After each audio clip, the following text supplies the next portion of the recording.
Hello and welcome to Table for Five with no reservations. Take a seat at the table for a fresh, sweet, salty, tart, and pleasantly bitter conversation. Thank you for taking a seat at the table. In this episode, we'll be talking about our preconceived notions, judgment, and anticipation prior to parenting. Seated tonight, I have Jenn Dunn from Vancouver, British Columbia, Rachel Flanagan from St. Paul, Minnesota, Jaime Ramos from Denver, Colorado, Kim McIsaac from Boston, Massachusetts, and myself, Tabitha Cabrera from Phoenix, Arizona. So we want to start out this first episode talking about our preconceived ideas about mothering and parenting was going to look like before we had our children, what we thought about ourselves, and what type of mothers we would be. So Jaime, you want to start us out with what you thought? Sure. So I babysat kids and I was a nanny-ish. Since I was 12, I babysat all the time. I watched really little kids. I have a older sister who, when I was in high school, had a baby, and I took care of that baby when she worked. And then I nannied throughout college and high school and stuff. So I just thought that I kind of knew everything, and I really judged those parents, how they did things. I'm like, when I have my own, I'm going to do this or this or this. And I always had this idea in my head. I had friends who just took their kids wherever. They went to a nice restaurant. Their kids sat at the restaurant, maybe with a tablet or a phone, but they were quiet. They went out, they took their kids to concerts. So it was kind of this whole philosophy that your kid fits into your life, not you're catering to your kid. And that was totally what I was going to do. I was like, all right, we're going to be on the go parents. We're going to go hiking and do this. And our kid's just going to come along because they have to. They're just, Yeah. they're just going to be raised this way. So that's all they're going to know. So that was kind of my idea of parenting. And it didn't work out that way. And what did you imagine for yourself? Were there certain things that you thought you for sure were going to do as a mother? I mean, I thought we would do Montessori. I wouldn't let my kids watch a lot of TV.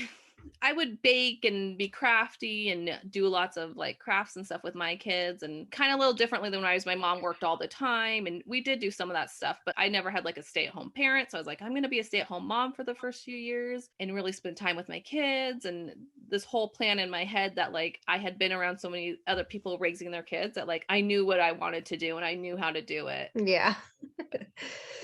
What about you, Rachel? What did you think about mothering? Billy and I tried to get pregnant, and then were in the adoption process for a really long time. I think we were together 15 years by the time we got Seeley. And so in that, I was just laughing about it. We had to present a profile about who we were and what we wanted to be as parents to these prospective birth moms over the course of time. And I was passionate about being a career woman that had started out a hairdresser and grew to love small business and built policy and stuff and motivated people. And behind me would be this swath of women that were able to succeed because they knew how to implement business properties, yeah. I just wanted to show her, just be this example. And then I began, as James said, going here, going there, taking her with. And suddenly, as she got a little older, it was clear that her quirks were going to drive our day. And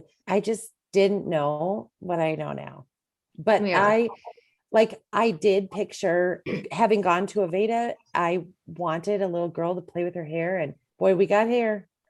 And I wanted to play spa, and now I can't get through a Sunday without a massage. And she puts makeup on like a drag queen. So it's I got some extra. Yes. Yeah. What did you think, Kim, prior to having kids? So I thought that we would be the parents that everybody's kids were going to be at our house. We were going to be the ones driving all the kids' places, and our house would be the hangout. We'd be very involved. I was going to be a kindergarten teacher, so that way I could be home after school and on the weekends and during vacations and stuff like that. We always wanted a big family. Me and my boyfriend obviously then talked about it. And we did have a big family, but the rest of the stuff kind of went out the window. Yeah. Yes. And even that didn't quite happen the way I imagined. I imagined having 3 or 4 kids, each 2 to 3 years apart. My kids are very split. So, I have 2 and then a big space and then 2 more. Yeah. That's kind of what I had envisioned. Jen, what did you think? Well, kind of piggybacking what Kim said, I also thought, because growing up, my mom, I was the hangout house. I had the sleepovers. My mom made sure we had all the snacks and all the movies, and everyone came to our house. And I thought that's how it was going to be with my daughter, that we were going to have sleepovers and we were going to go for manicures and we were going to go for movies and we were going to travel together. And although we do those things, they are so gravely modified around what she can tolerate that I'm so grateful we can do them, but it's such a different experience than I thought it would be. So, Yeah. Yeah. And just everything in general with that, the bedtime, that she wasn't going to have a bottle for 4 years, and all of those things that I thought prior to having her kind of just went out the window. And now we, like I said, we get to do those things. We don't have the sleepovers or any of that stuff, but we can do the other things. But like I said, they're just modified. Before I had kids, and I kind of took a similar route to Rachel in time wise. We waited a long time being together before we had kids, and I pursued my career as a professional, and it kind of was not even a thought in our mind about children and when we were going to have them, because we were busy doing school and always in the grind of that. But once I was pregnant, I imagined that I was going to be this like granola mom. I toured a baby moon center. It smelled like lavender. It was gorgeous. I walked out of there. I'm like, vibe. yeah, I want to have my kids in this beautiful surrounding. And then like about, halfway through my pregnancy, I'm like, that is not who I am at all. What are you thinking in your mind? You're not a crafty mom. You're not a granola, make your own food type of mom. You're like, buy the stuff that you can open the package with. Don't fool yourself into thinking that you're going to be someone you're not, because that's not who you are. I did though know that I wanted to show up for my children. I wanted to be in the stands if they had anything where they wanted me supporting them. I too wanted to be like the hangout place where the kids would come to your house, because I was always the kid at other people's houses. I was always the one hanging out somewhere else. So those are things that I thought too. And, our common thread for people who are listening for the first time is we all have children who are autistic. So it kind of changed our view as far as what our expectations were for parenting, I guess. What did you think about other parents? Do you have anyone have any specific instances where you were out and you were like, oh my God, I'm never going to do that with my kids? Can you float back to a time where you were like really judging other mothers or parents? Oh my God, can I go? Yeah, go ahead, Rachel. We wanted a kid so bad. So like if you were in the aisle of the Target and there was a mom on the other side of the aisle and she was just ticked at her kid, I would be like, meet me on the other side. Let's take you home and be nice to you for the rest of your life. That mom is tired. Like, you just come home with me. I can do better. I literally, I'm not saying as like looking to kidnap, but I'm saying like, I was like, oh, she doesn't like that job. Look, she got pregnant. I can't. She doesn't even like it. Like, I was sad. I was sassy. I was like filled with all the piss and vinegar. Never, ever, ever did I know someone could be this tired, could care so much and have such a short fuse. Never did I know. I did not know. I wish I could go back to those Targets flux capacitor style and be like, girl, here's a coffee. Yeah. I'm so sorry. You're doing great. Yeah. They are an asshole. All the kids are jerks. I used to see people not drag their kids physically around, but I would see people take their kids out all the time. I'd see them at restaurants late with their kids. Their kids would be tired, and I would be very judgmental about, what are you doing here? Take your kid home and go to bed. Sometimes that's just not, real. I was always like, I would never keep my kid up if they're tired. I would never do that kind of stuff. Yeah. I think because I was so young. So me, before I had kids, was like 15, 16. Yeah. Yeah. 5. Yeah. I'm really young.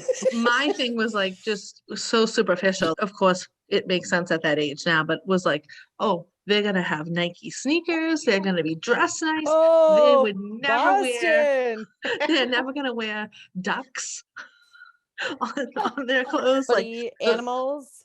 Yeah, those are the things I kind of thought about because I was young. And also I babysat a ton. I knew a lot of other young mothers that like would leave their kids, that their parents had their kids all the time. And we didn't want that. Like we wanted to be the ones taking care of our kids primarily, which we were, but in hindsight, it's like we did also need a lot of support. That totally reminded me. I was like, my kids are never wearing like character shirts. I don't want Lightning McQueen on my kid's shirt. My kids are always gonna be dressed nice.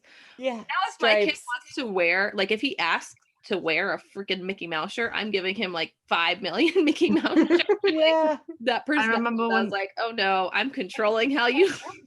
Yes. Amy, I was like that with Velcro. I was like, she's not wearing Velcro shoes. Oh, she wears Velcro shoes because her little hands can't coordinate. You literally can see her not have the strength in her hands to tie a shoelace. I had a friend make a comment once, don't ever let her wear Velcro shoes. And I was like, and I didn't. I would put the Converse on her little cankles when she was little and I'd shove them in, and it wasn't tight. The frustration of her putting on shoes was like, okay, she's getting some Velcro shoes. Crocs are a go-to now in the summer. So yep, same. I hated Crocs. I remember my son had this pair of Batman sneakers. I don't even know where they came from. They were black and royal blue. They were hideous. They reminded me of a Smurf. And he would cry. He would cry to wear them. So we had to let him. It literally killed me. But I could care less about something like that now, Now you're like, hi, Ty. Now I'm like, well, like you could wear a Minnie Mouse shirt. Yeah. I have the opposite now because with my daughter, because she will only wear the same things over and over. I could spend $1,000 on her clothes and she won't wear them. I mean, my other daughter would. Yeah. Yes. Well, I think too, for me, I was a technology person where I was like, I don't want my kids watching a lot of TV or having electronics. And then I remember about 2 years in Nixon must have been 2.5. And we did a nanny share after we had Nora, our daughter. And the dad was like, I read this study that too much TV does damage to your brain, blah, blah, blah. And I was like sleep deprived and dealing with a toddler. And I was like, I watched so much TV when I was a kid and we're fine. Like, don't tell me about the research studies about television right now, sir. I lived for 30 minutes of Pee Wee Herman and look at how successful I am. Right. Like, I don't want to hear about the research studies on television right now. We're surviving day by day. The funny thing is, like, that was so me. Like, when my oldest Jessie was a baby, like, my mom would be like, I hate it all the time. She'd be like, we barely had you guys in car seats and you're all still alive. And I'm like, Mom, there are standards. But I was like that with TV, all this stuff. I was like, we're not going to do that. Look at all these kids have ADHD because of TV, blah, blah, like, and now I'm like, oh my gosh, shut up. I'm like, if you could have 13 Sour Patch Kids right now on a Mountain Dew and you'd let me go to the bathroom by myself, I don't care. Yeah. Drink it. I was like that too about my own appearance. Like I had this thing where I was like, I'm never going to wear leggings outside of the house or sweatpants. Oh Lord, what kind of judgy stuff is that, man? I also said, I'm going to lose all my weight at 3 months. I'm not going to do that like other people. 10 years and I'm still working out. Right. There was no bounce back immediately. It's so funny the things that you get hung up on, like your perceived images of who you are as a person dramatically change when a tiny human takes up a part of your life. You just can't go backwards at all. Well, you just don't know. Like, that was my thing, as someone who had been around a lot of kids and like would take care of them and then hand them back to their parents. I was like, oh, well, they're doing something wrong and blah, or I'm with their kids most of the time. They're, they go home and put their kids to bed. That's it, blah, blah. And now I'm like, oh my gosh, they had nothing. You knew nothing. Like, you're just a girl who comes in and watches kids, and then you get to go home. So shut your mouth. Yeah. What was your guys' path to having children? What did you think about before you got pregnant, or what was your life scheme before you actually had children? Kimmy was 4.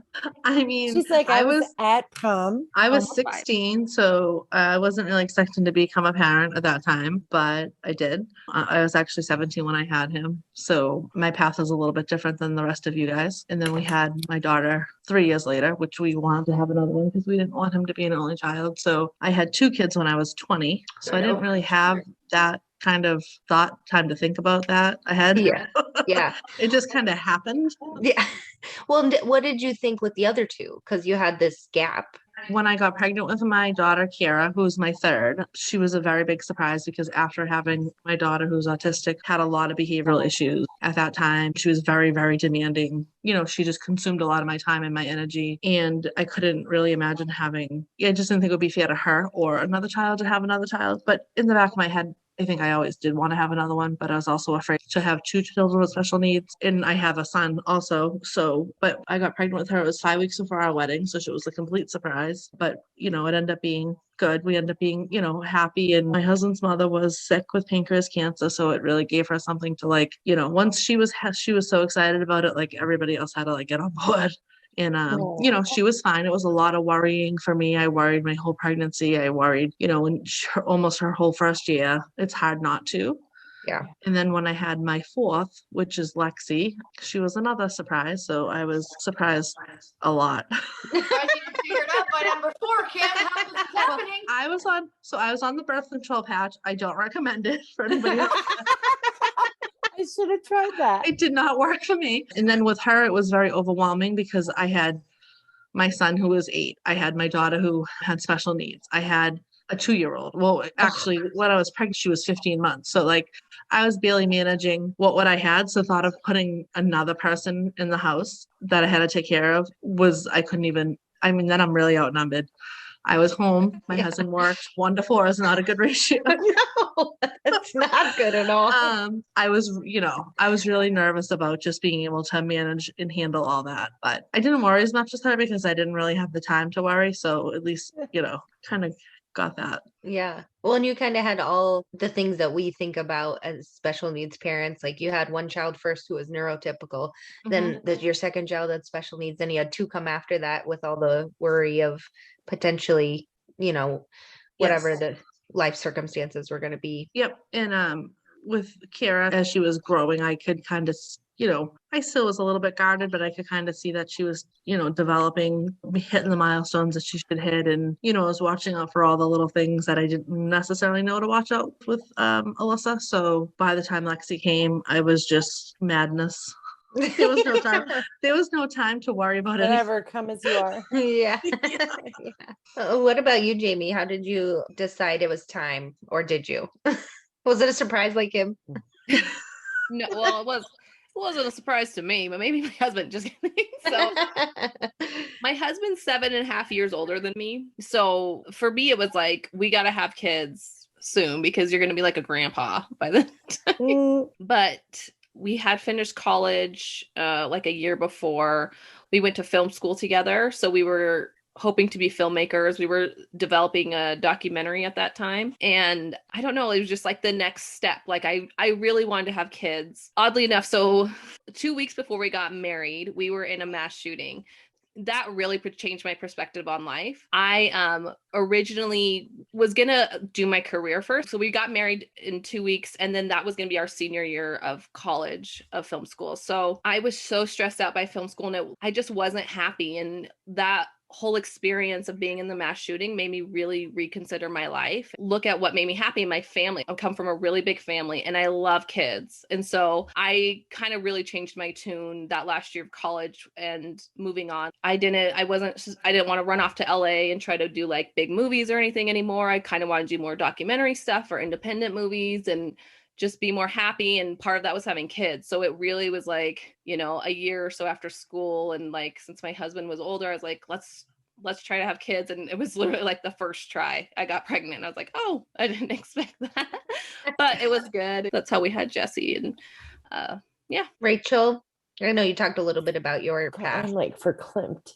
Oh. That's a paradigm shifter. Yeah. Yeah.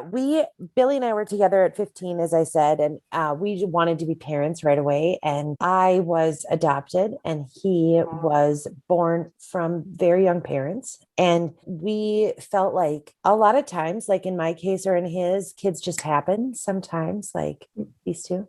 Yeah. And it was not happening for us. And I thought we could just buy local and see what happened. Like we just pursued adoption. And over the course of time, there was lots of, possible adoptions that we were super close on. And then later it just did not work out. So I feel now all of that made me strong enough to do this. and I need it all. I could not have been Celie's mom had she been ready.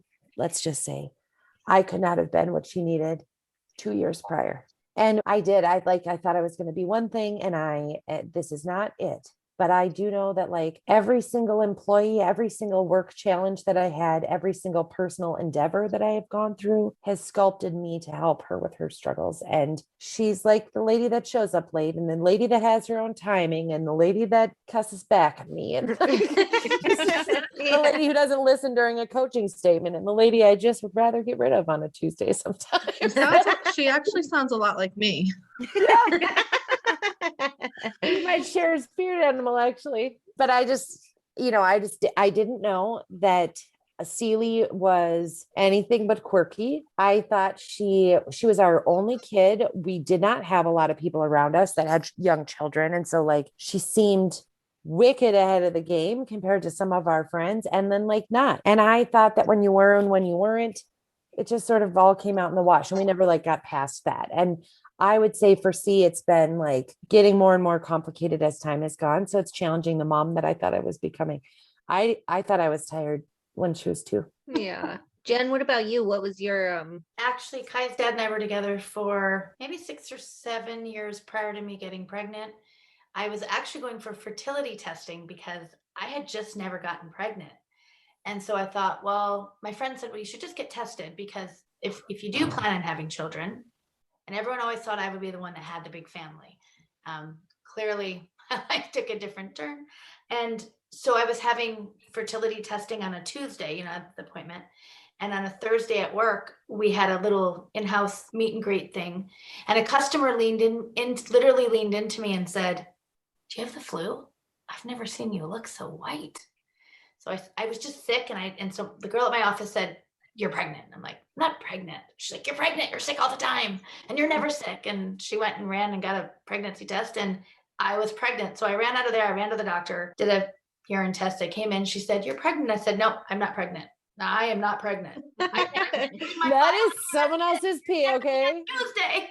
And yeah. said, you're pregnant. And so that was my walk into motherhood. Yeah, it was very unexpected. Very unexpected. Yeah, for us, we are chronic overthinkers about big life decisions. So my husband and I were together 10 years before we got married, and then another 4 before we had Nixon. So we mull over decisions pretty thoroughly before we make them. And I don't know. Sure still.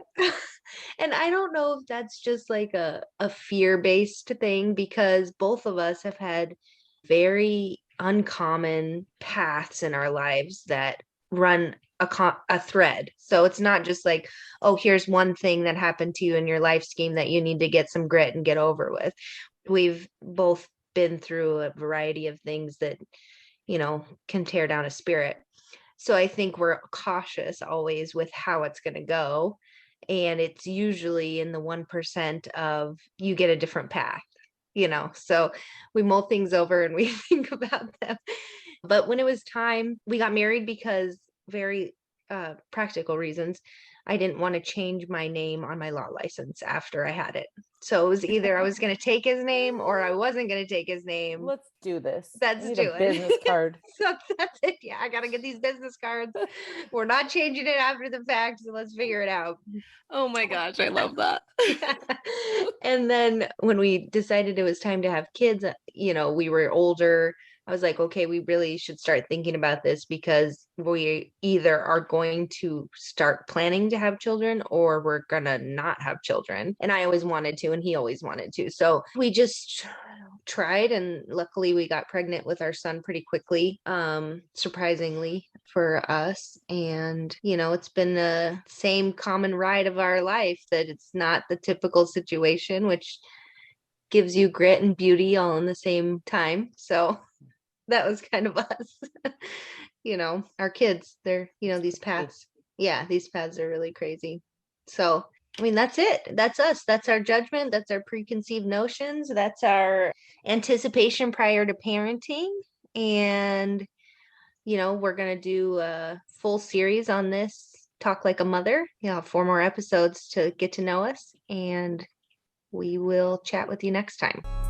Thank you for joining us at the table for episode 1 of our series, Talk Like a Mother. Make sure to join us for episode 2, Just Bad Advice, as anticipation turns to questions and everyone else knows best. See you soon.